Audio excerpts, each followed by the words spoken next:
My name is Justy, and I'm a food addict, and I'm a GreySheeter, and I'm abstinent today.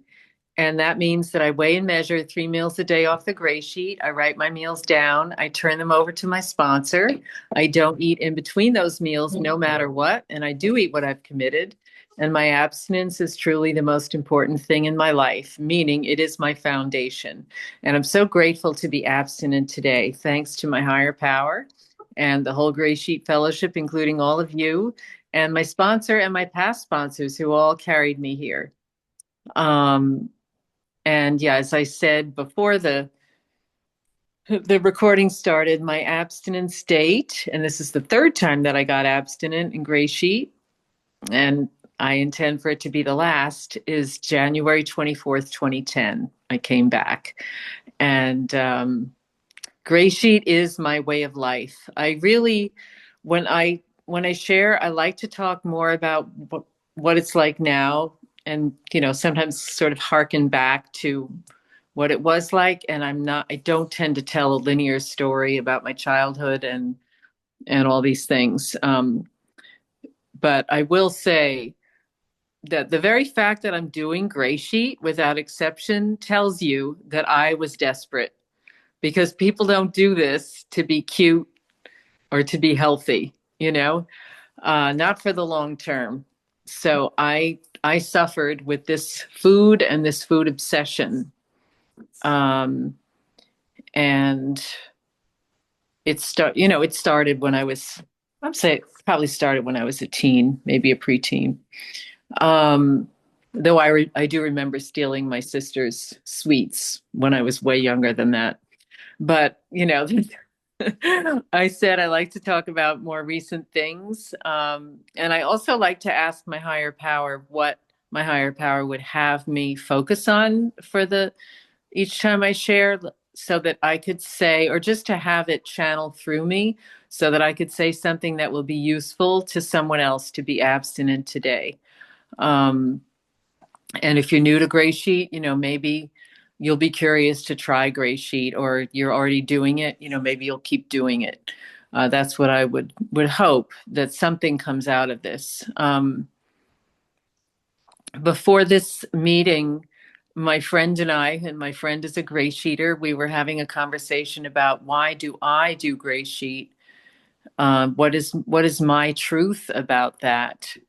Um, and yeah, to me, there's a lot in that. And for me to be authentic and to keep doing Gray Sheet a day at a time, I have to have a really good reason to do it, because it is not an easy thing necessarily to keep doing it.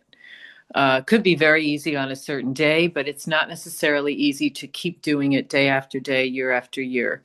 Um, and the brain wants to tell me that maybe I don't need to do it, or maybe I don't need to turn over a food change, or maybe, maybe I could make an exception or something. So why do I do it without exception? Um, I think that I must have suffered enough that I don't want to try anything else. Uh, if I haven't suffered enough, I'm not going to do Gray Sheet. I mean, it's that simple. You have to hit a bottom. And everybody gets to decide what their own bottom is.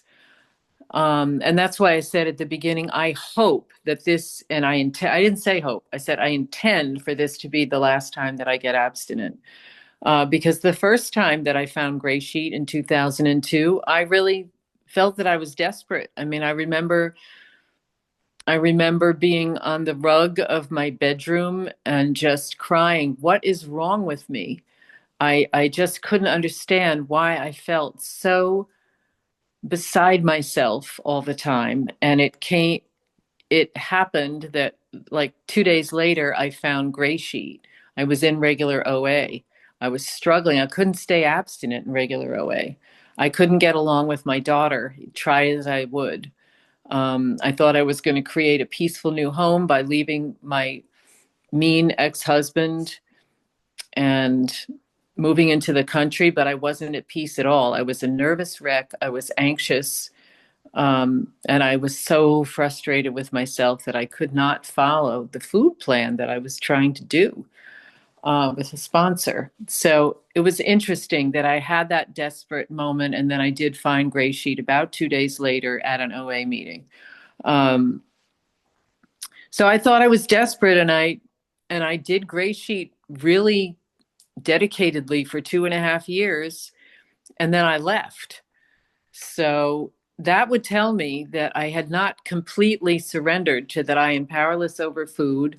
And, I knew that my life was unmanageable at times, but I think that it was the powerless over food part that I wasn't really quite ready to admit at the deepest level. Um, because, Gray Sheet worked so well that I thought I didn't need it anymore. Like, oh, yeah, I'm good now. I got this. And there were more reasons. There were different reasons that I left. One is that I had a falling out with my second sponsor. Um, and I didn't leave right away because I knew, my conscious mind knew, don't leave right away. But I think underneath there, I somehow, personalities before principles. I think I somehow had a resentment that was bubbling under there. And then the other, that I had this voice telling me that I needed to be spontaneous. I wanted to date. I wanted to go out with friends, not just GreySheeters, but another program fellowship I was in. I need to be spontaneous, so I need to leave GreySheet. And that was not true. Um, but the fact that I was thinking that and that I left shows me that I really wasn't completely desperate, because now I don't even care if I can't be that spontaneous. Like it's just not important. Um,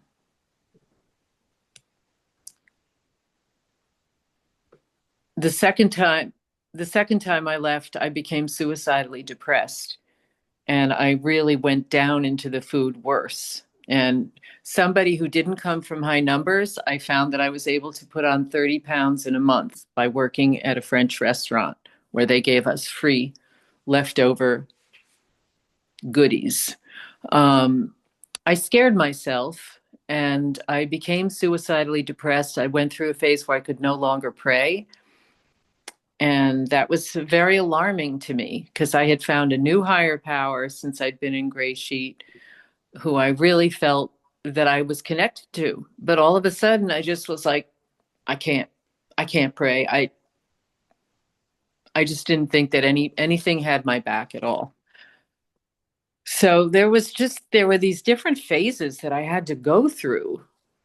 And I went to AA meetings at that time. And I remember walking down the street saying, I'm sorry, I know I need to go back to Gray Sheet, but I just can't. All I can do is go to AA meetings and eat round things, and have coffee. And I knew that wasn't right, but I was powerless over this disease. And I think it was starting to sink in that even though I knew Gray Sheet was the best thing for me, I couldn't and wouldn't do it. The disease was running me around New York City, getting little junk foody things that I never would have thought of getting back in the day, back in my pre-Gray Sheet days. So I was discovering for myself what they say about the disease doing push-ups in the other room, while you're abstinent. It was actually getting worse while I was abstinent. And then when I went back out, it was worse and it was harder to come back. Um, I'll tell you a little story about what got me back. Well, I don't even know. Like really, to me, there's mystery in that. There's mystery in what brings somebody to be willing to be abstinent. But this particular time in the end of 2009, after I had been out of Gray Sheet for a year and a half, my mother was dying of emphysema and congestive heart failure in the hospital. And I went to go sit by her side. And she had been a lifelong cigarette smoker. And she used to smoke cigarettes when she had an oxygen tube in. She'd take it out, take a puff, put it back in. So I knew that even though she was a ladylike person, she was an addict. I knew that much. And I remember holding her hand, looking out the window, and saying to myself, Justy, and at that time I called myself Justine. Justine, you do not have to die of your addictions. And at that time I was in relapse and I was in OA, eating whatever I wanted. Did I come back the next day to Gray Sheet? No, I did not. But something was shifting in me where I was grateful for that I was alive. I was truly grateful in a different way that I was still alive.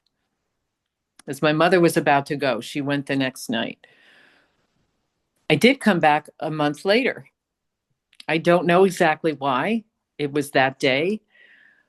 Another thing was that I had waited my whole life to go to college, and I had been accepted into a Hunter College. No, not Hunter, but City University of New York. And it was like a lifelong dream for me. And my sponsor, my OA sponsor, asked me at lunch, how are you going to stay abstinent when you go to college? And I remember saying, oh, I'm going to bring plastic containers, with my prepared lunch, and I'll be fine. And I knew as I said that it was a lie. I knew that the street where this college was had all these different fast food places, and especially one that I really liked. And I knew darn well that once I got my head into that studying, I was not going to take the time to prepare my food, and I was going to study with food because I had done that earlier in my life. I just knew that the only way that I was going to not completely sabotage myself with this vision that I had was to go back to Gray Sheet. I don't I don't know why that worked, but it did. Somehow I went back. The Sunday I went back to live Gray Sheet meeting in Manhattan the day before the first day of college. And it was a very special time for me. And I have found does this mean I have 3 minutes more until 5 minutes or 3 minutes more till the end? Yeah, sorry, I got so engaged in your story. It's 3 minutes left. 3 minutes left. 3 minutes left altogether. Okay. So how do I stay abstinent now? Well, I have a wonderful sponsor who's been with me since 2013, and she was one of my first sponsees my first year. I dropped her when I left Gray Sheet in 2005, and this person took me back. She never left Gray Sheet, and she took me back as her sponsee in 2013 when I needed a sponsor. So I have a kind of a fierce loyalty to her as she has shown to me. So calling my sponsor every day is a very critical part of me being abstinent. I have three sponsees who I dearly love and who are all abstinent. Um, I go to Gray Sheet meetings 3 to 5 days a week. Sometimes I've done like 3 days because I start to get involved in another fellowship, but then I'm like, ooh, reel it back in. Gray Sheet is coming home for me. I turn over my food changes. I make my food really delicious. Right now, I am really enjoying living in France and getting all the fresh produce and all kinds of other fresh foods from the markets. And even if you don't go to a market and you just go to a store, you get great food. Um, I eat colorful food. I take my time making my food. How else do I stay abstinent? I make outreach calls. I go to retreats and conferences. I just went to the Paris Roundup, and it was a fabulous experience for me. And I met new Gray Sheeters 1 minute, and I got to get reacquainted with old Gray Sheeters from my past. It was truly joyful. And I have had joyful times at other roundups and retreats and conferences, and I really recommend that. I do pray every day, and I thank my higher power for my abstinence and ask for another abstinent day, and I meditate every day. And I do lots of other things, but I don't eat no matter what, and I do eat my Gray Sheet foods. And I make grateful lists. And yeah, this is not a professional qualification, but that's a little bit about me. And I love Gray Sheet. And I Even though it's a day at a time, I intend to do gray sheet till I croak. I don't want to start binging on things when I'm 90. I just want to do this right on through. So thank you very much for letting me share, Justy, and I don't eat no matter what.